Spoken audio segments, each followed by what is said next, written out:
My name's Neerav, and today I want to try and explain to you why supercars are so expensive using economics. The first thing that you need to understand is that supercars are Veblen goods. Veblen goods are goods and services that contradict the law of demand. When price rises for a normal good, quantity demanded will fall, but for Veblen goods, the opposite is true. As price rises, quantity demanded also rises, due to a certain social appeal held by those goods. The reason why supercars are Veblen goods is because of what's known as conspicuous consumption. Conspicuous consumption is when consumers purchase goods or services that are of a higher quality or price than what is practical, in order to show economic power or status. As the price of a supercar rises, the exclusivity and therefore the social appeal of the car rises.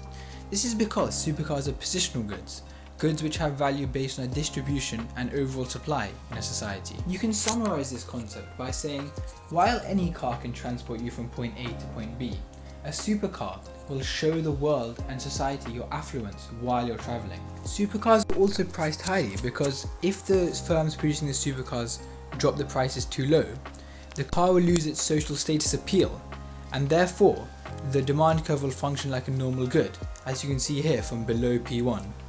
This concept can also be shown mathematically. The top equation shows the utility function for the consumption of X units of normal cars. It simply contains the intrinsic utility of consuming those cars, which is the smaller u xc. However, the bottom equation for supercars is slightly different. It also contains the intrinsic utility for consuming excess units of supercars. However, it also contains additional status or relative utility, shown by RPS. This is dependent on the price of the good or service, as you can see by PS, which is the price of the supercars. The higher the price of a supercar goes, the greater the status utility or relative utility the consumer gains. Therefore, firms have it in their interest to make prices of supercars as high as possible, because this means that consumers gain the most amount of status utility or relative utility. Therefore, they're more likely to consume more of the good or service, explaining why the demand curve for Veblen goods increases as price. This is dependent on the price of the good or service, as you can see by PS, which is the price of the supercars. The higher the price of a supercar goes, the greater the status utility or relative utility the consumer gains. Therefore, firms have it in their interest to make prices of supercars as high as possible, because this means that consumers gain the most amount of status utility or relative utility. Therefore, they're more likely to consume more of the good or service. This explains why the quantity demanded for Veblen goods increases as price increases, because consumers gain more status or relative utility the higher the price goes, as the status or relative utility is dependent on the price of the car. Supercar prices can also be used as a way of signaling wealth to society. This can be illustrated using a simple signaling game with two players, Society, which is player 2, and player 1, which is a player with either high or low wealth. Now, the wealth of the player 1 is hidden from Society, as shown by the dashed line. This means that player 2 must infer player 1's wealth from the decisions they make in this game.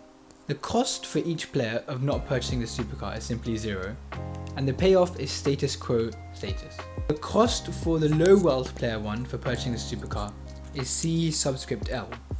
The cost for the high wealth player is C script H. The payoff for both of them is S, which is status utility or increased social status. The reason that there is a payoff S by player 2 to player 1, which is the status utility for purchasing the supercar, is because player 2 infers from player 1's decision that they are high wealth by purchasing the supercar. In order for this game to be viable, therefore, it must be unfeasible for player 1's low wealth type to be able to purchase the supercar. Therefore, this equation must be true, where the status utility is less than the cost for the low type, but greater than the cost for the high type, which means that player 2, in this case Society, can infer from player 1's decision whether they are high wealth or not, based on whether they purchase the supercar. If they do not purchase the supercar, then the inference cannot be made, because both player 1 high wealth and player 1 low wealth have that option. But if they do purchase a supercar, player 2 knows that player 1 must be from high wealth.